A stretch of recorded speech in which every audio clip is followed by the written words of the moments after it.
Quels sont les actifs qu'on peut utiliser dans la même routine? Normalement, j'allais poster une autre vidéo, mais vous étiez nombreux à me demander quels sont les actifs qu'on peut mélanger et d'autres qu'il faut éviter d'utiliser dans la même routine. Certaines combines sont excellentes, mais d'autres peuvent irriter ta peau. Par exemple, la niacinamide, c'est l'actif le plus tolérant. Elle fonctionne avec presque tout, ça veut dire les rétinoïdes qui sont le rétinal ou le rétinol, les acides alpha-hydroxylés et l'acide bêta-hydroxylé, ainsi que la vitamine C. Petite explication entre parenthèses, quand je dis acide alpha-hydroxylé, c'est un groupe d'acides.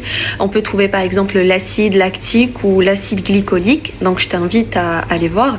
Sinon, quand je dis acide bêta-hydroxylé, c'est un seul acide et c'est l'acide salicylique. Pareil, l'acide hyaluronique, il va avec tous les actifs. Et finalement, l'acide azélaïque qui est compatible avec la niacinamide, les rétinoïdes, la vitamine C et les deux acides, alpha-hydroxylé et bêta-hydroxylé. Les combos à éviter dans la même routine. Les rétinoïdes plus les acides alpha-hydroxylés ou l'acide bêta-hydroxylé parce qu'ils sont trop irritants. La vitamine C plus les acides alpha-hydroxylés ou l'acide bêta-hydroxylé parce qu'il y a un risque de sensibilisation. Et finalement, à ne pas mélanger le peroxyde de benzoïl qui est un traitement anti-acné très puissant avec les rétinoïdes ou la vitamine C. Et si par exemple tu veux utiliser deux actifs qui se mélangent pas, soit tu utilises un le matin et l'autre le soir, ou bien tu alternes entre les jours. Et le plus important, bien évidemment, je l'ai déjà dit et je vais le dire toujours, plus d'actifs ne veut pas dire plus de résultats. La clé, c'est de donner à ta peau dont elle a besoin.